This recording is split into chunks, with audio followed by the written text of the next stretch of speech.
नमस्कार दोस्तों, स्वागत है आपका मोटिवेशनल थॉट्स चैनल पर। आज हम जो कहानी सुन रहे हैं उसका शीर्षक है संघर्ष ही जीवन है।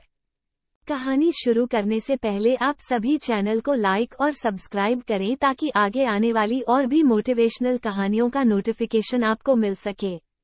तो चलिए दोस्तों, कहानी शुरू करते हैं। जो मुस्कुरा रहा है उसे दर्द ने पाला होगा, जो चल रहा है उसके पाँव में छाला होगा। बिना संघर्ष के इंसान चमक नहीं सकता, जो जलेगा उसी दिए में उजाला होगा। संघर्ष क्यों बचे संघर्ष से? संघर्ष ही तो जीवन की आत्मा है। जितना कठिन संघर्ष होगा उतनी ही शानदार जीत होगी। एक बार एक किसान भगवान से बहुत ही नाराज हो गया। किसान बहुत मेहनती था, बहुत मेहनत से वो खेतों में अनाज उगाता, उसकी देखभाल करता, पर अक्सर उसकी फसल खराब हो जाती। कभी सूखा पड़ जाता, कभी बाढ़ आ जाती, कभी तेज धूप, कभी आंधी, कोई न कोई कारण बन ही जाता कि उसकी फसल खराब हो जाती। एक दिन वो किसान गुस्से में आसमान की ओर देखकर भगवान से कहा, हे ईश्वर, आपको लोग सर्वज्ञता मानते हैं कि आप सब जानते हैं, कहते हैं कि आपके इच्छा के बिना एक भी पत्ता नहीं हिलता, पर मुझे तो लगता है कि आप छोटी सी छोटी बात भी नहीं जानते। आपको तो ये भी नहीं पता कि खेती बाड़ी कैसे करते हैं। अगर आप जानते होते तो हर समय जो बाढ़, आंधी और तूफान आते हैं वो कभी नहीं आते। आप नहीं जानते कि कितना नुकसान उठाना पड़ता है हम किसानों को। यदि आप मेरे हाथ में ये शक्ति दे दे कि जैसा मैं चाहूँ वैसा मैं मौश कर दूं, फिर आप देखना मैं अन्य के भंडार लगा दूंगा। भगवान इस किसान के तीखे वाक्य सुनकर मुस्कुरा रहे थे और वह किसान के सामने प्रकट होकर बोले, मैं आज से तुझे ये शक्ति देता हूँ कि तुम अपनी खेतों पर तुम्हारी जैसी इच्छा ही तुम वैसा मौश कर दोगे। मैं बिल्कुल भी दखल नहीं दूंगा, तुम्हारी इच्छा से सब कुछ होगा। किसान बहुत खुश हो गया। किसान ने गेहूं की फसल अपनी खेतों में बोई।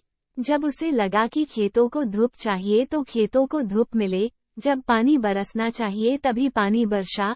आंधी, तूफान, बाढ़, कुछ भी उसने अपने खेतों पर आने नहीं दिया। किसान के खेत में इस वर्ष ऐसी फसल हुई जैसी कभी नहीं हुई थी।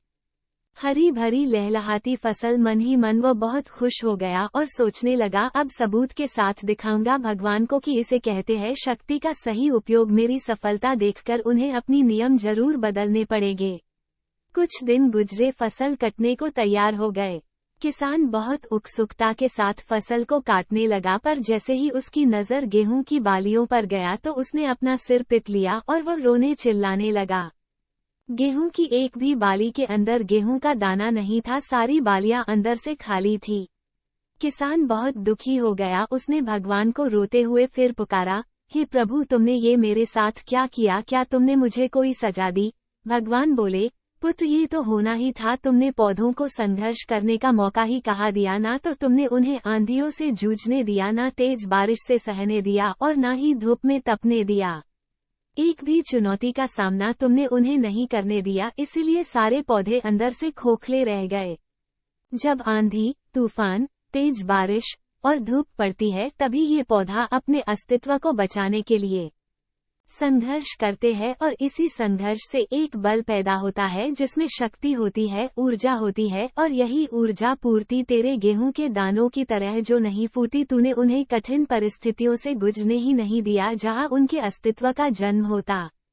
सारे बालियां इसीलिए खाली है, इसमें एक भी गेहूं का दाना इसलिए नहीं है क्योंकि तुमने अपने पौधों को संघर्ष कराया ही नहीं। याद रखिए, स्वर्ण में सवर्णीय आभात तभी आती है जब वो आग में तपने, गलने और हथौड़े से पीटने जैसे संघर्षों से गुजरता है। कोयले का टुकड़ा हीरा तभी बनता है जब वो उच्च दाब और उच्च ताप की मुश्किल परिस्थितियों से गुजरता है। इसी तरह यदि हमारी जिंदगी में कोई संघर्ष ही ना हो, कोई चुनौती ही ना हो, तो हम भी गेहूं की बालियों की तरह खोखले रह जाएंगे, कोई अस्तित्व नहीं होगा हमारा। विपरीत परिस्थितियां, चुनौतियां, समस्याएं हमें और अधिक निखारती है। यदि जीवन में कठिन परिस्थितियां और चुनौतियां आए तो घबराना मत, बल्कि सामना करना। विश्वास करना कि आप और अधिक निखर जाओगे और अधिक मजबूत बन जाओगे। किसी ने कितना सही कहा है, जिंदगी जीना आसान नहीं होता, बिना संघर्ष कोई महान नहीं होता। जब तक ना पड़े हथौड़े की चोट तब तक पत्थर भी भगवान नहीं होता। पूरी कहानी सुनने का बहुत शुक्रिया। आपको ये कहानी कैसी लगी हमें कमेंट के माध्यम से जरूर बताएं और चैनल को लाइक और सब्सक्राइब जरूर करें। धन्यवाद। मिलते हैं अगली कहानी के साथ। जय श्री राम।